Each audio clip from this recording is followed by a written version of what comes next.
So like most group rides, it's got to start at Macca's for breakfast. So we fed up and fueled up and head out of Geelong here.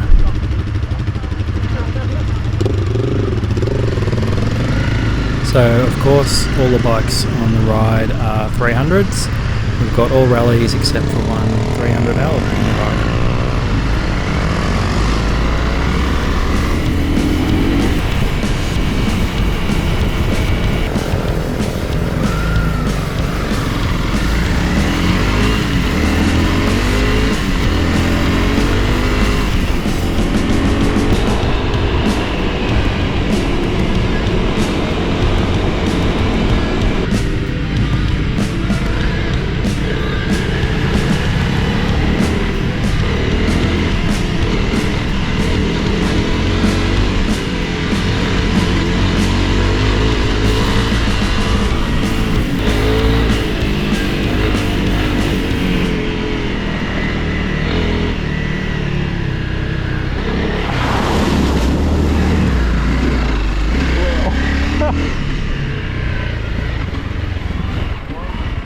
Got wet.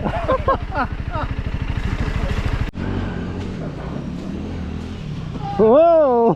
Hey!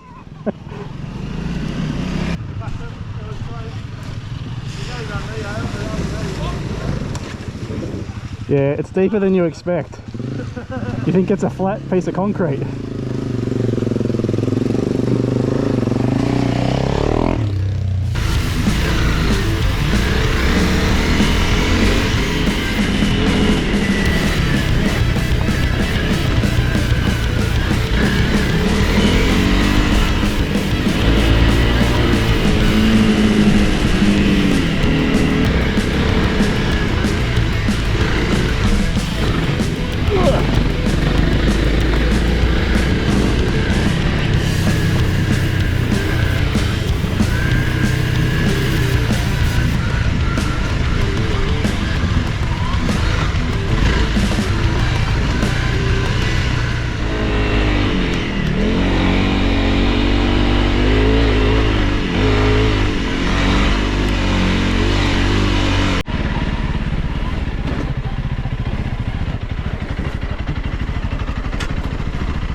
I don't know, mate. Just Chinesium, so. Just a Chinesium. I could just smell fuel, and it was just like... It's coming out of here too. Yeah, I could just smell fuel, and it was just pouring out of here, just like a pinhole. I just take the other jacket off. So there were some good tracks that morning out near Anglesey, and after we had a bit of a break at the lookout and checked out some of the other bikes around, celebrities and whatever, we're back on the road.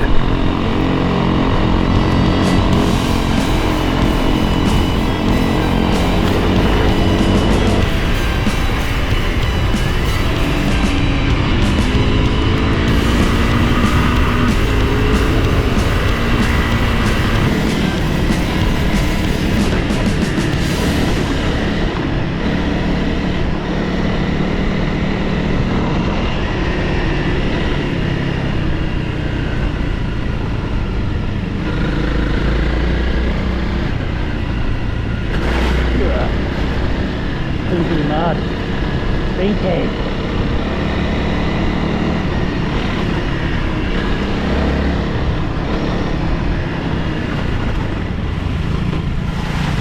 Drop it now.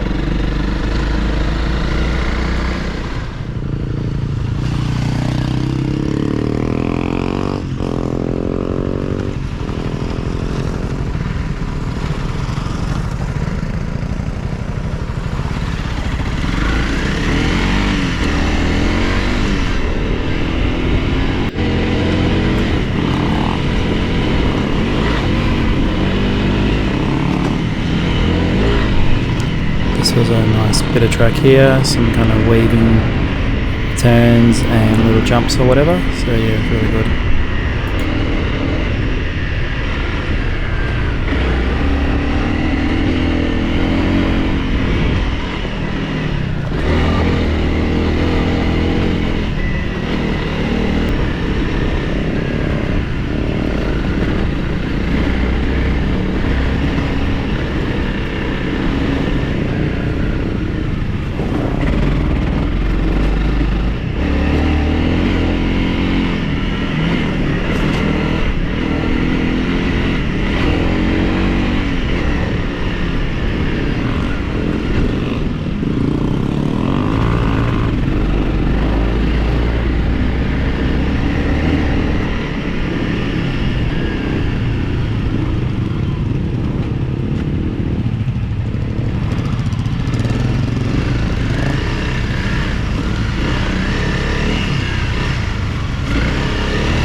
Oh, your windscreen.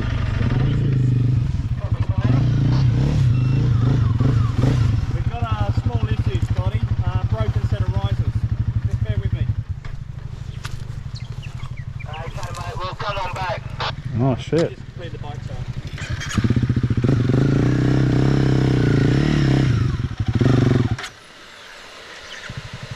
To take them off and just put the bar in? Yeah, I think so. Yeah.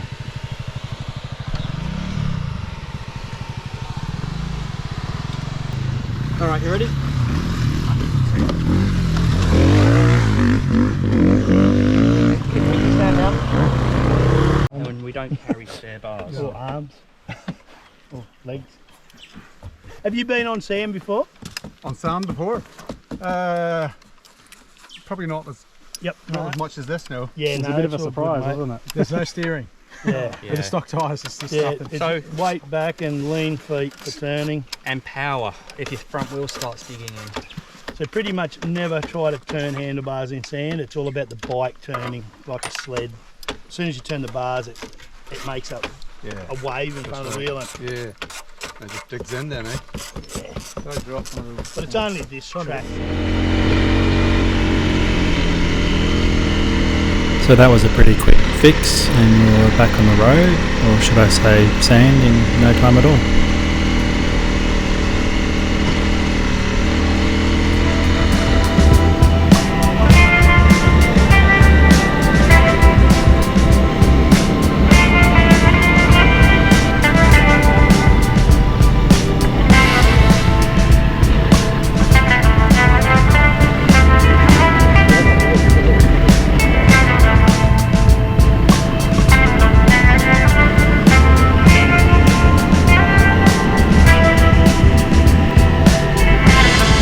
So you can see just how green everything is.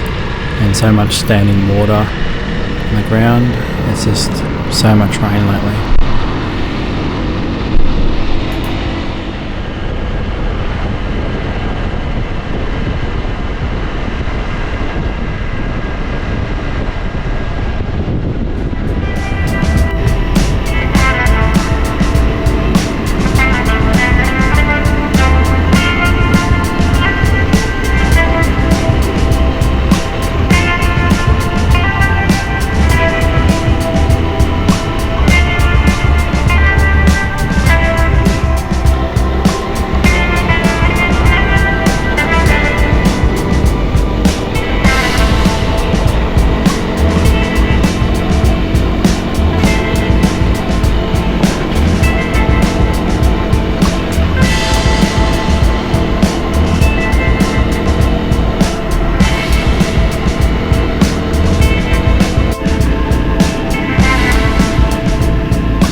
So we're pretty much done for day one of the ride. We've got all the bikes lined up here to get some photos and then have a look at Lockhart Gorge here.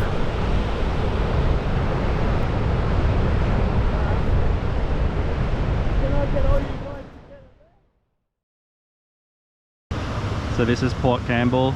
We stayed here last night, most of us in one of the motels and some of the guys in the caravan park or the other motels or whatever. And we just had breakfast and we're just lining up the bikes and getting ready to head off for this morning's ride back to Melbourne.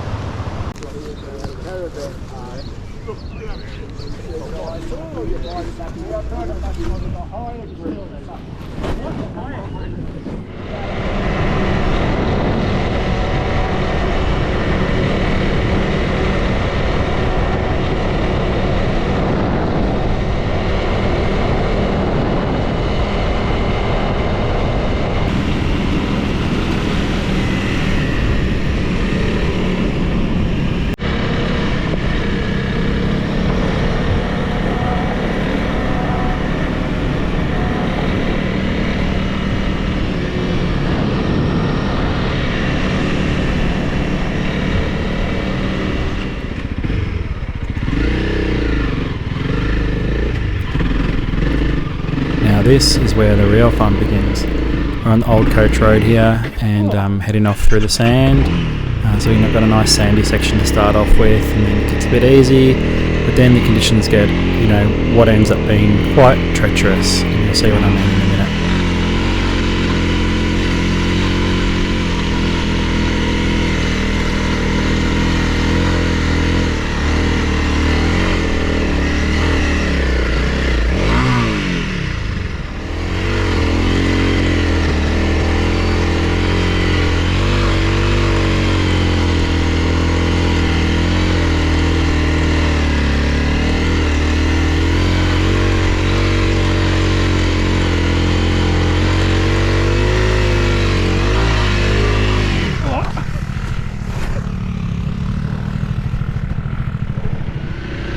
Hey little Kangi for Joey. Oh. You're all going to jump for the fence, are you?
Hold these mirrors in. Should have done that hours ago.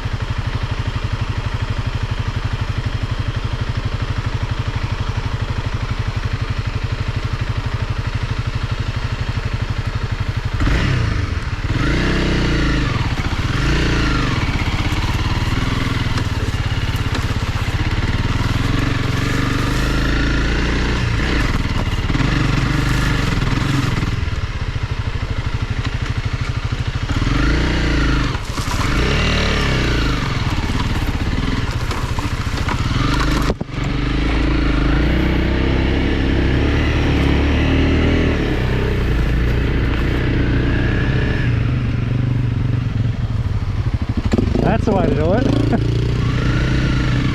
Stuck up here on the high line.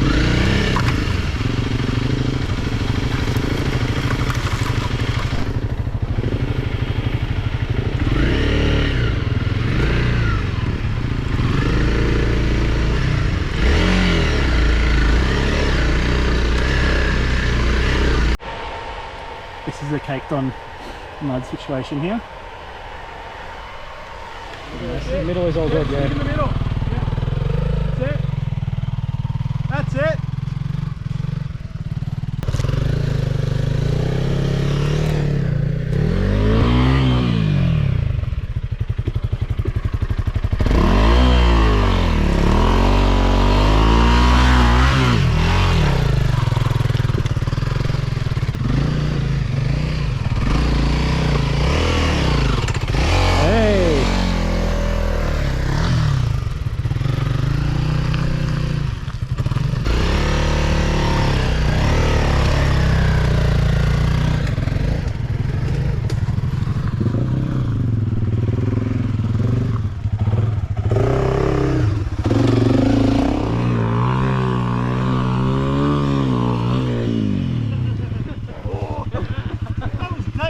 Yeah.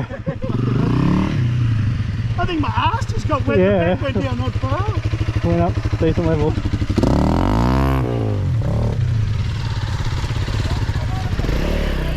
Oh, I'm free to cool now. Yeah.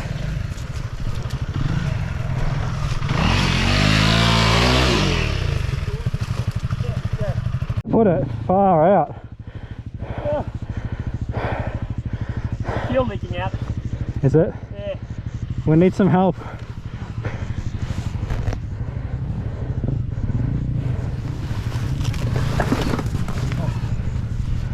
Oh, which way? That way back. Oh, I guess slide it out first, yeah. Ready? One more. Alright.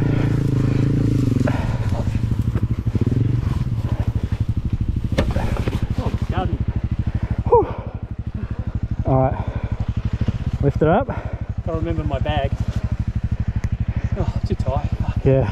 What's with you in the trees? They got magnets. That is a steep hill to try and climb. Yeah. Alright. There's no track that way. Oh man. I think I hit that rock and changed direction. And... Alright. Sorry, boys. I'm just out of gas now. This is how you just get better. Just practice, practice, practice. So things are looking good here. We've got past the worst of the sand and all the gnarly stuff, and there's just a few kind of puddles on the track that we shouldn't have to worry about too much, so we can kind of just cruise on and get back out onto the Great Ocean Road.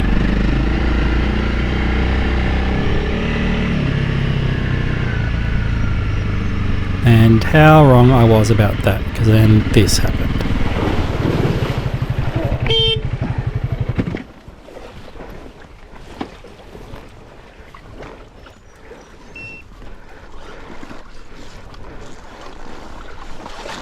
And as you can see, that's a bloody deep bog hole. It doesn't look that big or whatever, but of course didn't bother check or anything. And then, you know, I'm trying really hard to get the bike out here, and I think I'm okay because I get most of the way across. And then you'll see that it just sinks in and it really gets stuck badly.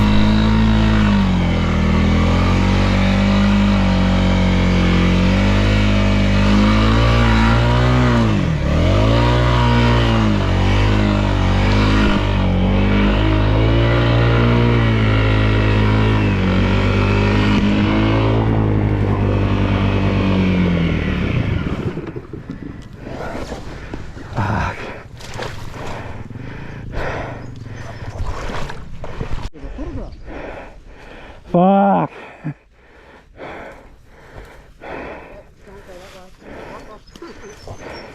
This way.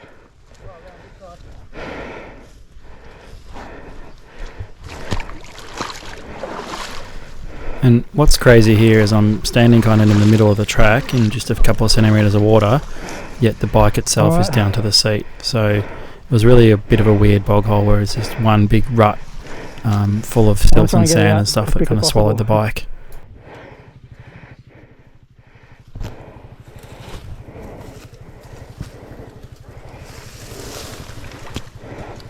You wanna do the clutch and I'll do the throttle, or how's this gonna work? Oh no, I don't want to start it in the water like that. Okay, sure. I just reckon.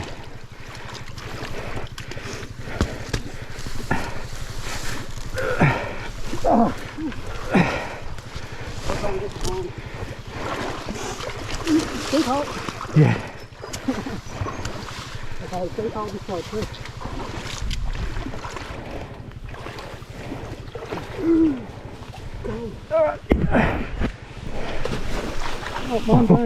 So I'm thinking, well, surely if we just get a few guys to help me push, I'll be able to get it out easily. But nah, it was really stuck badly, and in the end we had kind of all 9 of us pushing and pulling on the bike, and it just would not budge. A whole lot of people pulling. Anybody got a rope? So I think in the end it took us a good couple of hours to get the bike out. You can see how far it was stuck, how low down it was stuck. We tried pulling with straps and everything with all of us on it, didn't really help. Here we're just digging out the silt and sand to try and free up the back wheel. It's kind of like almost cemented in with that type of sand. And eventually Scott had the idea that we could use a big log to lever it out, and that's what finally worked. So here we are kind of getting it out at the end and dragging it up onto the bank. Of course that was only half the battle. Then we spent another good few hours trying to get the bike started. We had to get the water out of everywhere. It was in the airbox, it was in the cylinder, so we tipped the bike up on its tail and on its head, did that a few times. Eventually got the spark plug out, which is not that easy, and even that was still wet, and we just could not get it started. We'd run my battery down and we were jump starting the bike to try and get it started. And then eventually, yeah, we just resorted to towing it out. Dragged the bike along until the engine kind of turned over enough to actually get it started. And you know, after not too long we got it started, and that was kind of like a big celebration. I was really happy, and I was like, great, we can almost you know, get into town for a late lunch or whatever. But that was kind of a premature celebration because we only got a few k's down the road and the bike conked out. And what had happened is there was still a lot of water in the sump, and the oil had just turned to milk and, you know, boiled up through the engine or whatever, and just stopped and was blowing blue smoke and all the rest of that. So from that point we kind of pulled over and decided that we needed to change the oil. So the guys went on a mission to try and get me oil, which wasn't an easy task either. But we eventually got hold of some oil, cleaned out the bike and the filter and everything with petrol, got an oil change in there, and yeah, the bike was pretty good after that. I was able to ride a couple 100 k's back home without any problems. So a huge thanks goes out to all the guys on the trip. Some of these guys I'd only met the day before, and they all stuck around and helped and did all the mechanicking, all the pushing, all the shoving, all the brute force to get the bike out, and it was just awesome teamwork. So thanks guys. These parts would have been handy today on the track. I mean, I took them 5,000 kilometres around the desert, but didn't bother for a weekend ride. But yeah, it would have come in handy.